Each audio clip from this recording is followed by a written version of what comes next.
Hi folks, CJ here, and I'm back with another video on the 1952 Cadillac. In the last video of the Cadillac, we had pulled the engine out of the car and found that it needed a total rebuild. So a lot of parts had to be bought overseas, which you can see some of them. I will read out a list of the parts that were replaced. The crankshaft, crank bearings, front and rear crank oil seals were upgraded to lip type.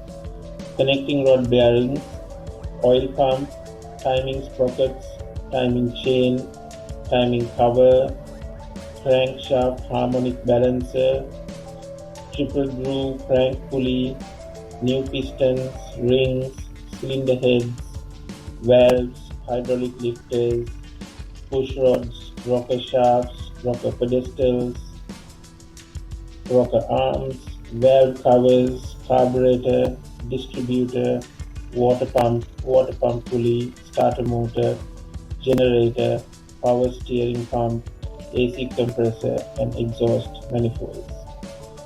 Here you can see we start off with cleaning the crankshaft. This crankshaft was ground to size in USA, and then we assemble the new connecting rod boards onto the connecting rods.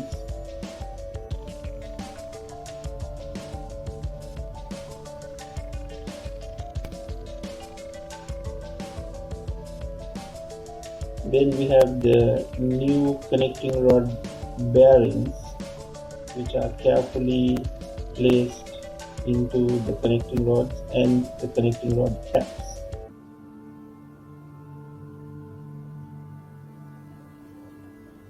Then we have the crank just fitted onto the flywheel, and we assemble the connecting rods into their correct positions on the crankshaft with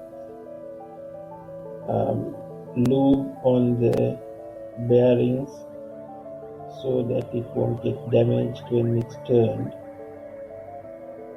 during assembly.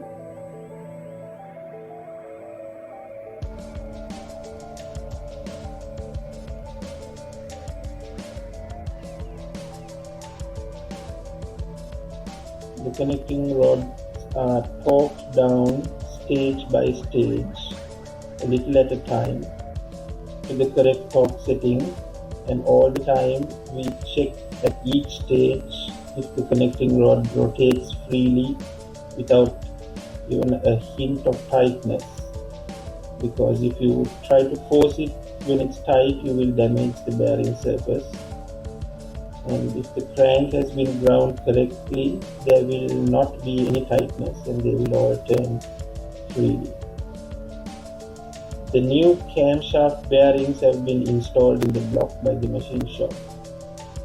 And here we prepare the camshaft to the new camshaft to be installed in the block.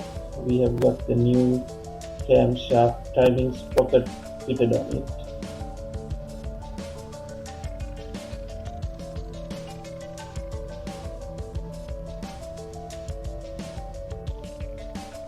Carefully entering it into the block so that the lobes don't damage the new bearings. Now we put in the main bearing shells.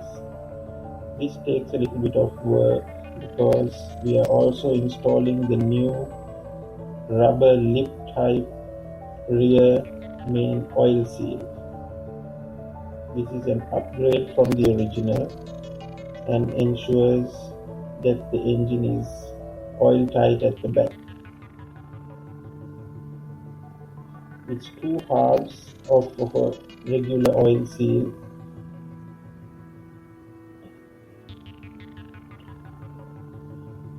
which are sealed into the same original cavity. So we are not machining or modifying the block or the caps in any way. Now we are preparing the main bearing shells to install the crankshaft.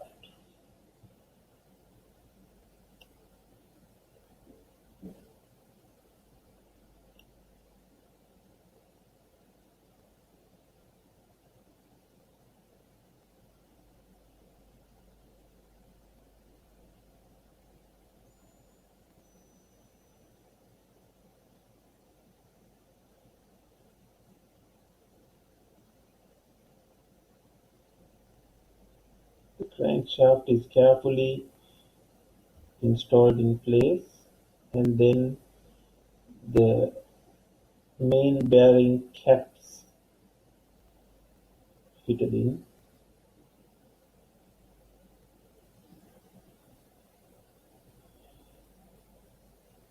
And I think we can leave it for here this time and pick up again the next time when we start with torquing down these caps.